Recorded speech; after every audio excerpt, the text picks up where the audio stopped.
네, 오연혜 씨 어서 오십시오. 네, 반갑습니다. 오연혜입니다. 예, 하프테임 잘못 한번 발음했다고 굉장히 재밌어 하시던데. 아, 좀 재밌잖아요. 하프 팀은 뭔가 진짜 너무 티타임, 하프 티타임 예. 같은 시간 말씀하고 싶으셨죠? 예, 네. 아닙니다. 예. 자, 1402님께서 거침없이 하이킥 코너의 장 소장님 얘기를 듣고 한동훈 대표님 가족 휴대폰이 해킹당했는데 고발을 안 한다고요? 예. 한동훈 가족분들은 법조인 아닌가요? 가만히 있을 분들이 아닌 것 아직까지 같아요. 여기다 해명은 나온 건 아닙니다. 네. 뭐냐면 해킹을 당했는지 뭔지 뭐 거의 사실관계가 밝혀진 게 아무것도 없습니다. 예. 아, 그렇군요. 예. 어쨌든 적극적인 대응에 대해서는 아직까지 왜 그렇게 미온적 대응을 하는지 이상하다는 어떤 사람들이 많죠. 그리고 예. 또 한동훈 대표님의 스타일이 예. 이렇게 굉장히 아닌 부분에 있어서는 예, 당당하시잖아요. 뭘 걸던지 뭐 이렇게 되게 그렇습니다. 하시는데 근데 이 대응이 이상하니까 자꾸 아주 또 소극적이고. 공격하는 쪽에서는 또 거세게 공격하고 있고요. 네, 그렇군요. 예. 알겠습니다. 3149님께서는 가장 큰 걱정은 최근 논란이 되는 모든 현안들에 제 스스로 무뎌지고 있다는 사실입니다. 계속 공개되는 녹취는 그냥 매주 방영되는 드라마 보는 기분이고 여사님 의혹도 그냥 그럴 수 있는 분이다. 그러고 말게 되네요. 의혹 규명 중요하고 당연하지만 수사나 의혹 해소되는 과정을 지켜볼 집중력을 유지할 수 있을지 스스로 의문을 갖게 되는 요즘입니다. 예. 정말 많은 분들이 이런 고민을 또 이게 하실 어떤 것 일종의 같습니다. 무력감이신데, 네. 예, 그렇다고. 의혹들이 좀 해소가 되는 과정들을 네. 더 좀 많이 볼 수 있었으면 좋겠습니다. 예. 9493님께서 해병 93사기입니다.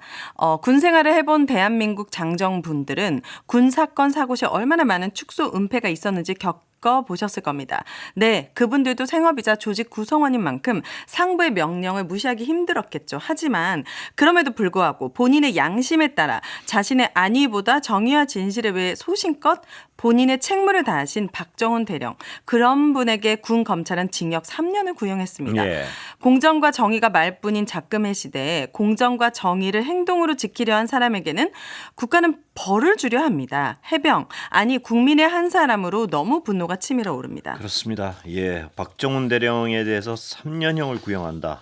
와, 참, 해도 정말 도가 지나치다라는 네. 생각이 듭니다. 네. 참, 분노를 느끼시는 분들이 많을 겁니다. 아마. 예. 그리고 네. 상대적으로 또 가장 아까도 잠깐 중요한 수사, 수사 개입에 관련된 부분은 도대체 어떤 수사가 이루어지고 있는지, 최상병의 죽음의 진실을 밝히기 위한 수사는 도대체 뭐가 어떻게 이루어지고 있는지, 네. 이렇게 균형이 안 맞을 수 있나 하는 생각을 피할 수가 없습니다. 예. 네. 자, 오늘은 AS 뉴스로 시작하도록 하겠습니다. 어제 홍철호 정무수석의 무례한 질문을 발언을 다뤘었는데 오늘 보수 언론에서도 일제히 홍 수석을 비판했습니다. 기사 제목 소개해드리면 중앙일보에서는 기자에게 무례한 질문 같은 건 없다. 동아일보 같은 경우에는 당연한 질문이 무례하다니 왕정시대의 정무수석인가. 예. 이렇게 보수 언론까지 강하게 비판해서인지 홍철호 수석은 오늘 공개 사과했습니다. 부산일보 기자분과 언론 관계자 여러분께 사과드린다. 정무수석으로서의 본연의 자세와 역할을 가다듬겠다. 답답한 건요. 네. 이 말을 하루 만에 하여튼 며칠 만에 사과할 이런 말을 할 때 이걸 못 느꼈을까 하는 그 인식이 너무 답답하고 한심한다는 생각이 드는 거예요. 이런 말을 자기도 모르게 툭 할 정도로 어떤 이 상황에 대한 판단이 안 되나.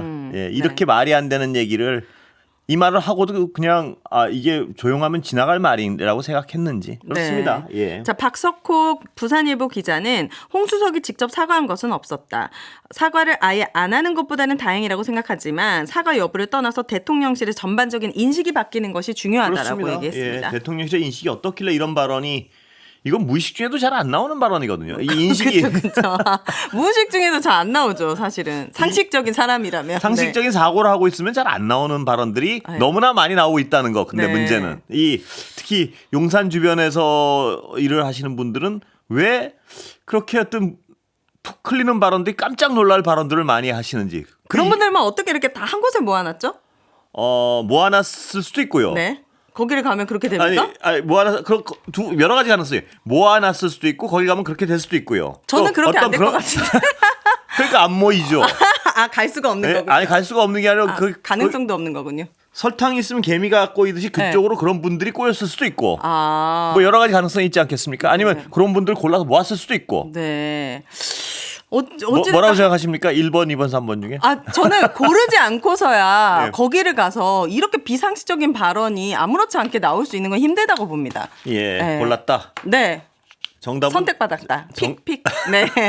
정답은 제가 네. 언제 아세요 정답을? 아니 그냥 네. 예, 그렇습니다. 추측할 뿐입니다. 예. 자, 그리고 박장범 KBS 사장 후보자를 둘러싼 논란 계속되고 있는데요. 인사청문회 대목에서 주목할 포인트 몇 개 뽑아봤습니다. 예. 먼저 바이든 날리면에 대한 박 후보자가 답하는 부분인데 함께 들어보시죠. 예. 박장범 후보, 네. 바이든 날리면 논란이 있었잖아요. 네.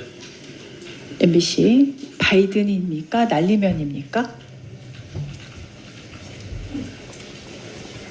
그 부분은 다른 회사 사안이기 때문에 아니, 그거 들었을 거 아니에요? 그냥 네. 개인적으로 뭐라고 들렸어요? 시간 가요? 뭐 제가 언급하기에는 좀 적절하지 이거 않아요. 참 마법 같은 질문이에요. 그렇죠? 많은 걸 판단할 수 있는. 마법 같은 질문이네요. 진짜. 그건 정말 맞는 것 같네요. 이 얘기만 나오면 꿀 먹은 벙어리가 되는 분들이 많아요. 그러니까 예. 이게 KBS 내부의 뭐 회사 사안이냐가 아니라 그냥 바이든으로 들리냐 날리면으로 들리냐 그리고 아주 심플한 질문인데요. 은혜 씨 말씀하셨지만 네. 그런 심플한 질문이기도 하지만요. 이건 또 그렇지만도 않은 게 뭐냐면 MBC 얘기라고 이 박 후보자는 말씀을 하시는데 네. 이게 MC 얘기만이 아니죠. 왜냐하면 한 언론사가 어떤 보도를 했고 그것에 대해서 정부가 어떤 조치를 취했고 네. 거기서 부딪히고 있는 사안이기 때문에 사장 후보자로서는 당연히 이건 어떻게 이거 누가 뭐 바이든이냐 날리냐는 뭐 제가 얘기하지 않겠습니다. 다만 네. 이 사안을 어떻게 보는지에 대한 입장을 정리한다는 대단히 어떤 그 후보자의 가치관을 정립하는데 굉장히 중요한 단면 중에 하나입니다. 그렇기 네. 때문에 이게 남의 회사 일이라서 이건 말씀드리기가 좀 그렇다는 건 그거 자체가 말이 안 되는 얘기예요. 내가 보면 네. 이게 무슨 단순한 질문인 걸 떠나서요. 네. 이 사안이 얼마나 나라가 시끄러웠습니까? 그리고 언론사 수장이 되려고 하는 사람 아니겠습니까? 그럼 네. 이렇게 시끄럽고 정부와 이런 문제로 한 언론사가 부딪히는 광경을 볼 때 저 광경을 어떻게 해석할지에 대한 자기의 관이 없는 분이 어떤 언론사의 수장을 하겠다고 나서는 건 정말 어떤 어색한 상황이에요. 제가 보면. 그래. 마음속에서는 뭔가를 또 외치고 있지 그건 않았을까요? 모르겠습니다. 그럼 그분의 마음을 안 들어가봐서 네. 모르겠습니다. 자, 이혜민 조국혁신당 의원이 박 후보자의 역사관에 관해서도 질문을 했는데 어떤 내용인지 한번 들어보시죠. 들어보시죠. 후보, 대한민국은 언제 건국됐죠? 대한민국 건국과 관련해서 최근에 사회적 논쟁이 지금으로 또 대답을 못 하는군요. 우리가 마법 같은 질문이 또 왜 근데 네. 이분은 정부에 들어갈 분이 아니잖아요. 근데 이렇게 정부에 들어갈 분들하고 비슷하게 말을 못 하는지 모르겠어요. 네. 이거 이런 말 발언하는 분들의 공통점은 정부의 고위 관료가 되려는 분들이 이 대답을 못 하던데 네. KBS가 정부의 고위 관료 비슷하게 여겨지는 상황인가 모르겠습니다. 아니면 또 더 큰 또 자리를 꿈꾸고 계실 수도 있는 게 아닌가. 앞서 두 내용의 공통점은 예. 박장범 후보자가 명확한 답을 피한다는 거잖아요. 이래서 논란이 되는 부분이 또 하나 있었습니다. 예. 인사청문회가 진행되던 중에 박 후보자 인사청문회 준비단의 관계자가 국회를 출입하는 KBS 기자와 주고받는 문자 메시지가 예. 카메라에 포착되는데 이 관계자가 기자에게 보낸 메시지는 답변 안 하기 전략으로 가고 있다라는 거예요.